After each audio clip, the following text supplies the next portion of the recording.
አሳዛኝ ዜና ፋኖ ናችሁ በሚል 3 ወጣቶች መገደላቸውን መሰረት ሚዲያ ዘገበ። 3 ወጣቶች ፋኖ ናችሁ ተብለው ከመኪና እንዲወርዱ ከተደረጉ በኋላ በአሰቃቂ ሁኔታ ተረሽነዋል። እነዚህ 3 ወጣቶች ከተረሸኑ በኋላ አስክሬናቸው በጅብ እንዲበላ የተደረገው። በሸገር ከተማና አካባቢዋ በወጣቶች ላይ የተጀመረው አፈሳና የግዳጅ ምልመላ እጅግ አሳሳቢ ደረጃ መድረሱ ተሰማ። በናዝሬት ቦኩ ሚካኤል አካባቢ ልጇ የታፈሰባት እናት ራሷን ማጥፋቷን የደረሰ መረጃ ያመለክታል።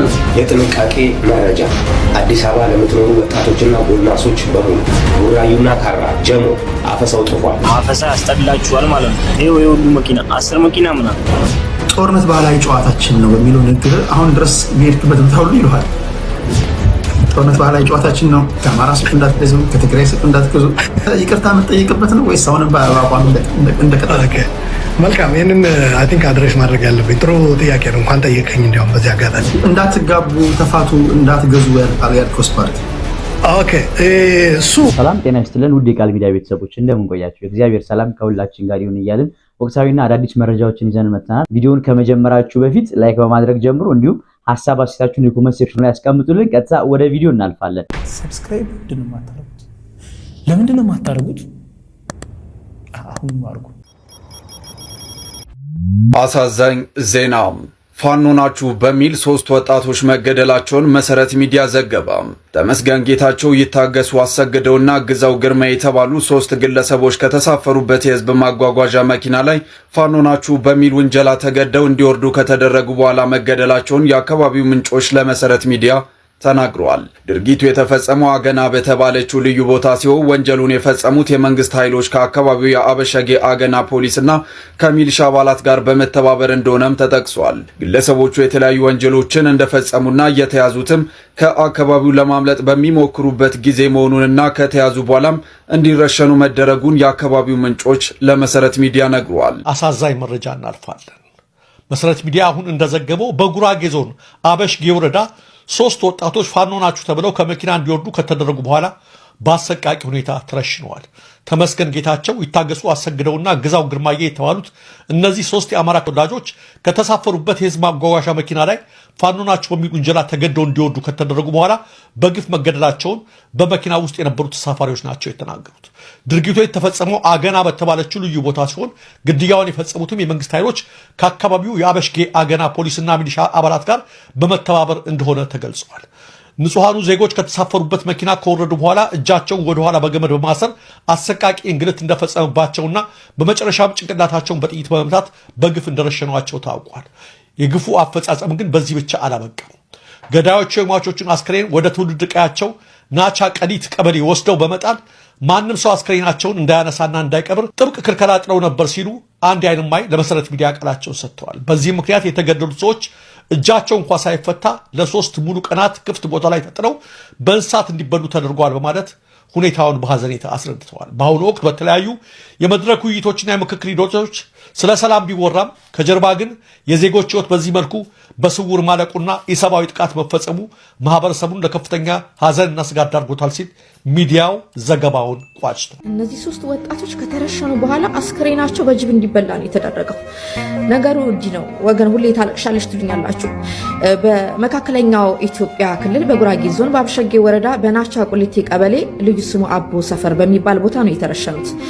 ልጆቹ ወደ ሌላ ሀገር እየሄዱ እያለ ከመኪና ውስጥ ካስወረዷቸው በኋላ እናንተ ከሌላ አካል ጋር ከታጠቁ ኃይሎች ጋር አብራችሁ ትሰራላችሁ፣ ግሩፕ ውስጥ አላችሁ በማለት ካስወረዷቸው በኋላ ከወረዱበት ቦታ 80 ኪሎ ሜትር ያህል ርቀት ወስደዋቸው የመኖሪያ ቤታቸው አካባቢ ቤተሰብ እንዳይ ተደርጎ ይረሸናሉ ማለት ነው። በጣም የሚያማው ከተረሸኑ በኋላ እናት የልጇን አስክሬን እያየች እንዳትቀብር ተደርጋ አስክሬኑ እንዳይነሳ ተደርጎ እግዚአብሔር በ3ኛው ቀን ትናንትና ዛሬ ሌሊት ነው ጅብ ይበላቸው።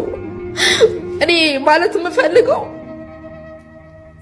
ኧረ ተው፣ በጣም ተጨካከርን። እነዚህ ልጆች ጥፋት እንኳን አጥፍተው ቢሆኑ ወንጀለኛ እንኳን ቢሆኑ ወገን፣ ሰው እኮ ይመከራል፣ ሰው እኮ ይማራል። ምን አለ ብታስሯቸው? የህግ አካላቶች እንደሆናችሁ የረሸናችሁት መረጃ ደርሶኛል።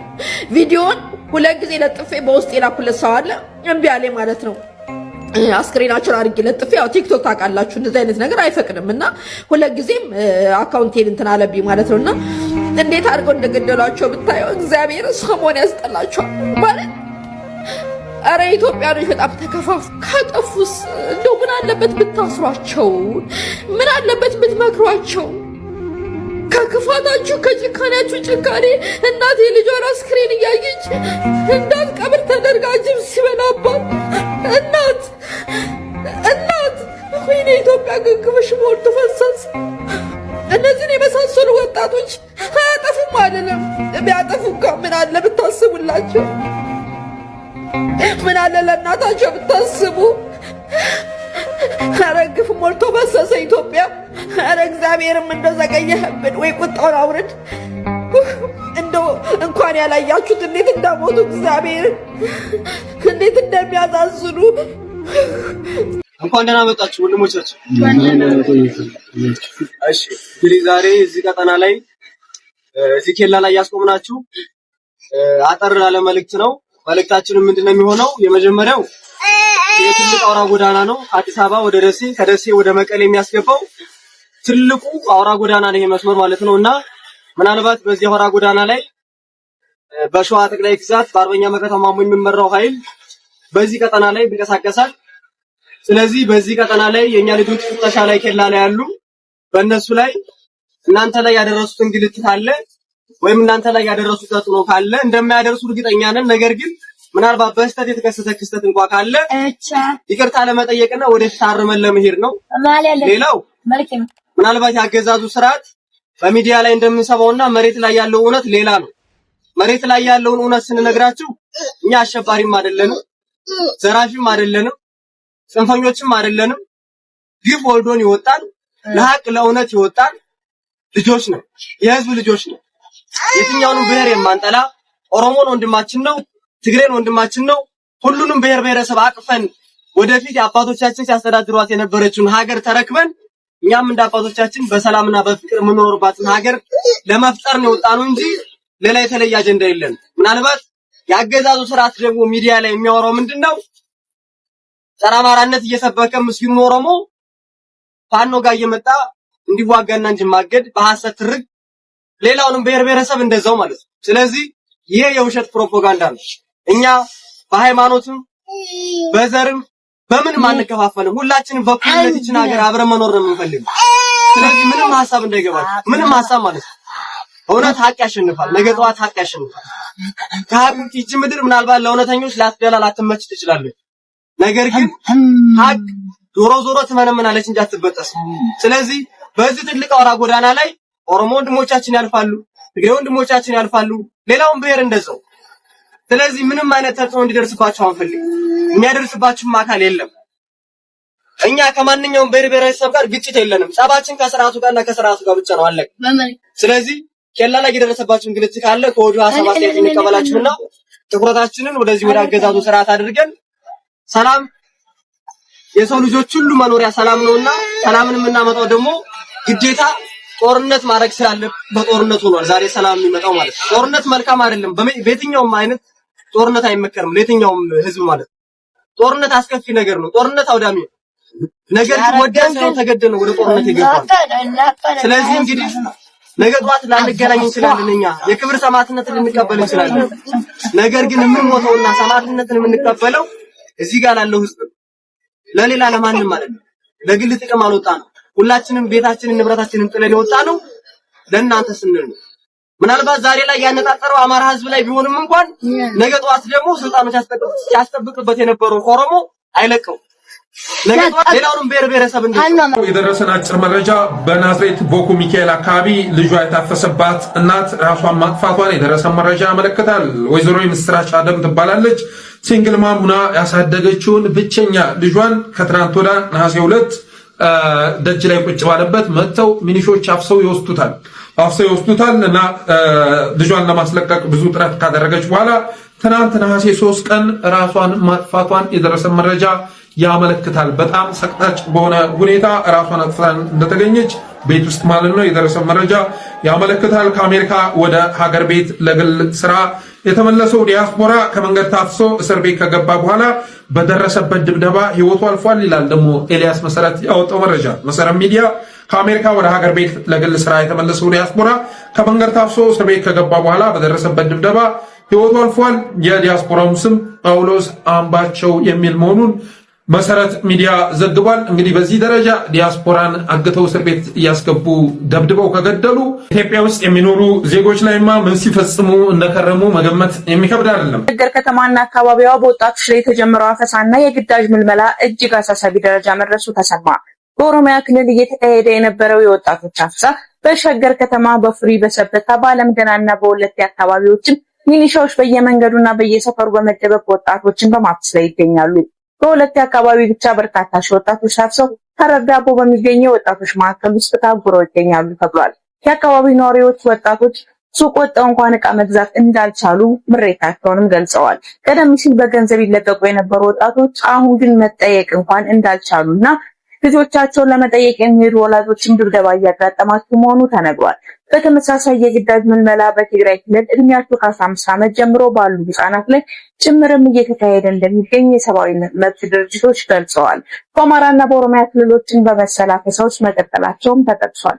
የጥንቃቄ መረጃ አዲስ አበባ ለምትኖሩ ወጣቶችና ጎልማሶች በሙሉ በተለይ ከ13 ዓመት ጀምሮ ልጅ ያላችሁ ወላጆች በሙሉ ልጆቻችሁን ጠብቁ። ገርጂ የደር የምትኖሩ ጎተራ፣ ፉሪ፣ ኬንተሪ፣ ሰበታ፣ አለም ገና በሁለቴ አካባቢዎች በወጣቶች ላይ የግዳጅ ምልመላ እየተካሄደ አፈሳ ተጀምሯል። ድርጊቱ በወሌድ ሚሊሻዎች አዲስ አበባና በዙሪያው መፈጸም መጀመሩን ዓለም አቀፍ ተቋማት እነ ቢቢሲ ጭምር እየዘገቡት መሆኑ ታውቋል። ቡራዩና ካራ፣ ጀሞ አፈሳው ጥፏል። የካባዱ አካባቢ ቤቱላ ሰብረው እየገቡ ነው። በሁለቴ አካባቢ ብቻ ብዙ ሺህ ወጣቶች ታፍሰው ሐረር ዳቦ አካባቢ የሚገኘው የወጣት ማዕከል ውስጥ ተይዘው እንደሚገኙ ታውቋል።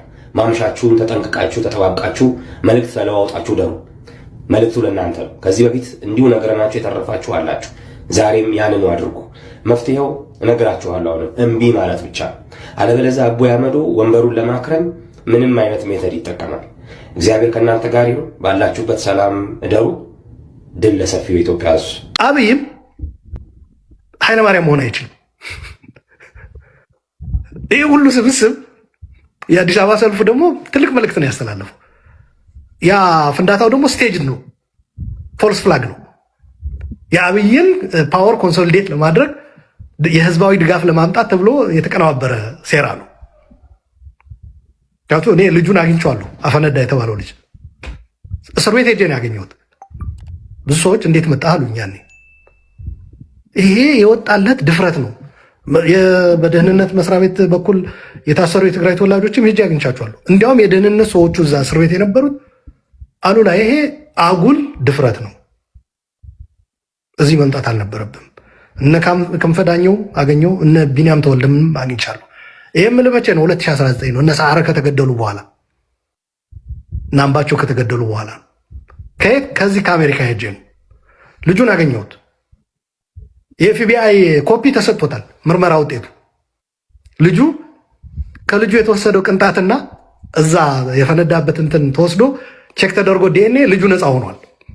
ይሄም ምልህ በኢትዮጵያ እንትን አይደለም፣ በኤፍቢአይ በራሱ እና ልጁ መጣና እሱ አሁን ምንድን ነው የምትሆነው አልኩት። ይኸው በቃ እኔ ኤፍቢአይም ነፃ ብሎኛል። ኦነግ ተብሎ የተያዘው ልጅ ነው። ግን ምን አሉት? እንለቃሃለን፣ የተቀሩት የትግራይ ተወላጆች ላይ መፈረም አለብህ፣ እነሱ ፈጽመውታል፣ አቀነባብረውታል ብለህ ካልሆነ ግን መልቀቅ ሳይሆን እምቢ ካልክ አንድ እጅህን ነው የምንቆርጥ እዚህ እስር ቤት ውስጥ አሉት። ይሄ ራሱን የነገረኝ እያለቀሰ። ከዛ የሆነም ምንድነው የሚባለው ጥበቃ ቁጭ የሚልበት ከላይ ታወር ነው የሚባለው ከእንጨት ምናምን ቆጥ ላይ ያለው ሰውዬ ወረቀትም ሳያየኝ ንግግሩም እየጦፈ እንደሆነ አየና ይብቃ አለኝ። ይብቃ ዞር በላለኝ። እሺ እዛ ጋር ያዘ። ብዙዎች ለመቀበል የሚተናነቃቸው ጉዳይ ነው። የኔ መረዳት ነው የምነግርህ። ቅድም ተስማማን። ኃይለማርያም ደሳለኝ በነፃነት ስራውን እንዳይሰራ እንቅፋት የሆኑበት አፕራንድ የነበራቸው ቲፒኤልኤፎች ናቸው ተባባሪ። ኃይለማርያም ወረደ፣ አብይ አህመድ መጣ። ይሄ ሰውዬ የመጀመሪያ ጉዞ ሊያደርግ የነበረው ወደ ሶማሌ ነበረ። ወደ ትግራይ ሄደ። ወደ ሶማሌ ሄዳለሁ ሲል የደህንነቱ ሹም ጌታቸው አሰፋ መጡና እዛ አካባቢ ችግር ስላለ እንዳትሄድ አለኝ። ዘን ምን አልኩት ይላሉ፣ ያንተ ስራ ችግር እንዳለ ማወቅ ነው። ችግር እንዳለ ካወቅ ችግሩን አስወግድ፣ እኔ እሄዳለሁ አልኩት። አትሄድም እንዳለው ሲባል አይ ምን ሆናል እኔ እንደዚህ አይነት ጠቅላይ ሚኒስትር እኮ አይደለሁም አልኩት ይላሉ።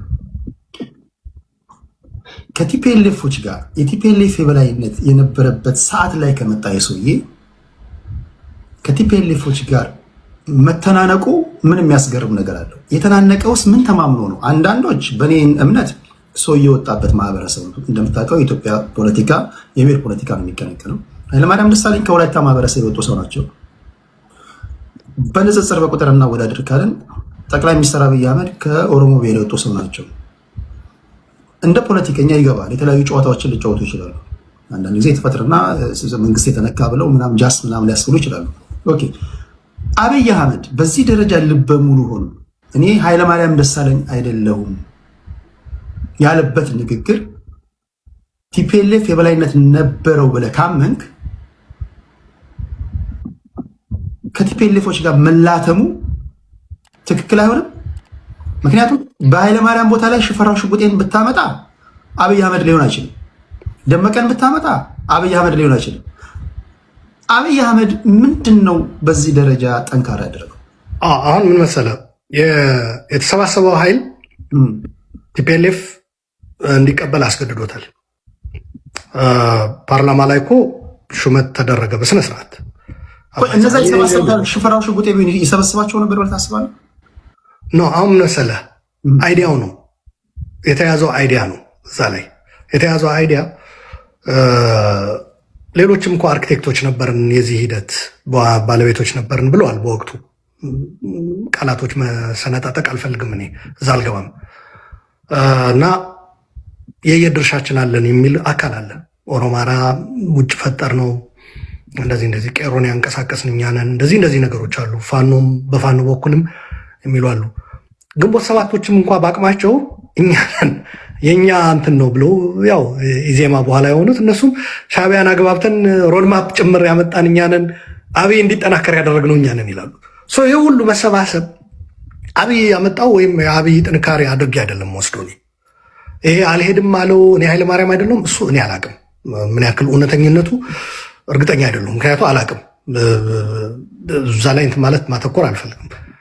ነገር ግን ሲጀመር በህወሓቶች መካከል በእርስ በራሳቸው ከፍተኛ የሆነ እንትን ፈጠሩ። ለምን ሩቅ ትሄዳለህ? ይህ ሁሉ የተሰባሰው እንዳለ ሆኖ በህወሓት በኩል ያሉ የሀገሪቱን ሰራዊት የሚመራ ኢታማዦር ሹምና የሀገሪቱ ደህንነት መስሪያ ቤት የሚመራ ሰውዬ ስምምነት የላቸው። ምን ማለት ነው? ይህ እኮ ቅድም የዘረዘርኳቸው በዚህ በለውጡ ዙሪያ የተሰባሰቡ ኃይሎች ህወሓት ላይ ሁሉም ጠጠር ለመወርወር የተዘጋጁ ኃይሎች እዛ ህወሓት ራሱ አበርክቶ አድርጓል፣ ራሱን አዳክሟል። ያኔ ሳሞራ አይፈጽመውም የሚል አብይ ነበረ እኮ ነው እያልኩ ያለሁት። ጌታቸው እንዲህ ሲል አይ ሳሞራ ጋር ሄዶ ውድቅ ይሆናል እንደ በኋላ ላይ እኮ የኦሮሞ ብሔርተኞች ወጥተው አመስግነዋል። እነ ሳሞራ እነ ሰዓረም ብያሉ ነው እንጂ ለውጡ ይጨነግፍ ነበር። ስለዚህ እነሱም የለውጡ አካል ነበሩ ሁላ ተብሎ ወደ ማሞካሸት ዘፈን ነው ያልወጣው እንጂ ቲም ለማ ተብሎ ዘፈን ወጥቶ ነበር። ታስታውሳለህ? ማርሽ ቀያሪው ገዱ ለማ አብራሪው እየተባለ ማለት ሴም ቲንግ ሰዓርና እንትና ሳሞራ እዛ ውስጥ አልተዘፈነላቸውም እንጂ የኦሮሞ ብሔርተኞች ወጥተው አግዘውናል ብለዋል። ምክንያቱም እንምታቸው ብሎ ወስኖ ጸጥታ ያው አክሽኑን የሚወስዱ የጸጥታ ኃይሎች አይ ይሄ ነገርማ አይሆንም እንዴ ሳሞራ እኮ አሁን በቅርብ ከዚህ ሁሉ ጦርነት በኋላ ተጠይቆ አንድ ሚዲያ ላይ የትግርኛ ላይ ደግ አደረኩ ብሏል። እሰራው ተብለህ እምቢ ብለሃል፣ እርምጃ ወሰድ ተብለህ ትክክል ነበርኩ ያኔም አሁንም ልክ ነኝ ያለው ጠቅላይ ሚኒስትሩ ያለሱ ይሄ ለውጥ አይመጣም ነበር ብለዋል። ምን ልል ፈልጌ ነው፣ አንዳንድ ጊዜ ምን ይባላል ለሆነ ስኬት ስትደርስ ሁሉም ነገሮች በተናበበ መልኩ በሚመስል በቃ ቀና መንገዶች እንትን እያሉ ሄዱ ኢን ፌቨር ኦፍ ሚ። እነዚህን ኃይሎች ያደራጃቸው አብይ አህመድ አይመስልህም ወይ? ሽፈራ አይደለም። አብይ አህመድ አደራጇቸው አይደለም። አብይ አህመድ ሁሉም የየሚናቸው ተጫውተዋል። አንዳንዶቹ ቲፒኤልኤፍን ለመገዳደር እና አገሪቱ ባሰቡበት የፖለቲካ መንገድ እንድትሄድ ከመሻል መጡ። ያ እንዲያዝ ህወሓት ራሱ በመካከሉ የተፈጠረው በደህንነት ኃላፊውና በኤታማዦር ሹሙ የተፈጠረው ልዩነት አብይ ፈጠረው እንደማትለኝ ተስፋ አደርጋለሁ። ምንጭም የቆየ ነው፣ እየተንከባለለ የመጣ ነው ልፈልጌ ነው። ሶ ኢን ፌቨር ኦፍ አብይ ግን ሆነዋል። የስ ግን በዛ ቦታ ሌላ ሰውም ቢሆን እውነታዎቹ እነዛ ናቸው ልፈልጌ ነው። ለምሳሌ በአሜሪካኖች በኩል የሚባል ነገር አለ። አሜሪካኖች እዚህ ላይ አስተዋጽኦ አድርገዋል የሚል ነገር አለ። ግርማ ብሩ አምባሳደር ሆኖ አሜሪካን ሀገር በነበረበት ኢኮኖሚውን ክፍት እናደርጋለን የሚለው ነው አንዱ። ሌላ ከህዳሴ ግድብ ጋር ተያይዞ ከግብፅ ጋር እነዚህ ኃይሎችም እኮ ተሰባስበዋል። ኢኮኖሚ ዘግታችኋል የሚል ኃይልም እንከፍትላለን። አባይ ግድብ ላይ ድርቅ ብሏል ኢህአዴግ ሲባል ኖ እንወያያለን፣ ምን ችግር አለው? ግብፅም የራሷ ድጋፍ አድርጋለች ነው የሚባለው። በዚህ በሚካሄደው አመፅ ኦሮሚያ ላይ በተለይ በነበረው ሰዎች ግብፅ ሰልጥነን ስንሰራ ነበር ብሎ አልኩ። አሁን ወጥተው ካለፈ በኋላ ማለት ነው። እዛ ላይ የተሳተፉ የኦሮሞ ፕሮቴስት ላይ የተሳተፉ ግብፅ ድረስ ሄደን ትብላል እንዴ። ኦኤምኤን እኮ ወደ አቶ ኢሳያስ ጋዜጠኞች ልኳል። ከአብይ መምጣት በፊት ጋዜጠኞች ገረሱ ቱፋና ደረጀ ሐዋዝ እኮ ሄደዋል። ኢሳትም ልኳል። ኢሳት ከዛ በፊት ነው። ኢሳት መኖሪያ ቤቱ ነው። እዛ ሄዱ ሳይሆን ወደ ቤታቸው ኢሳቶች ናቸው። የአማርኛ ፕሮግራም ኤርትራ ቴሌቪዥን የዛ እንትን ናቸውና ከዛ የተወለዱ ናቸውና ምንም እዛ ላይ ነገር ግን ኦኤምኤን ራሱ በኋላ ላይ ወደ አቶ ኢሳያስ የሚሄድ እነዚህን በህወሓት ቅሬታ አላቸው የሚባሉ አካላት የማሰባሰብ ከዛ ደግሞ የህወሓት የውስጡ ግጭት ደግሞ ኤክስፕሎይት የማድረግ ሂደት ነበረ። ሌሎች ፖለቲከኞች በዚህ ልጠቅሳቸው የምችል ሚና አላቸው ብዬ የምጠቅሳቸው አሉ። ግን አብይ እነዚህን ነገሮች ኦርኬስትሬት አድርጓቸዋል የሚለው ነገር ግን አልቀበለውም። እኔ ኢን ፌቨር ኦፍ ሂም ግን ሄደዋል ነገሮች። ብንሰርቅም ባንሰርቅም እንኳን ክርስቲያን መሬት እንኳን ኦርቶዶክስ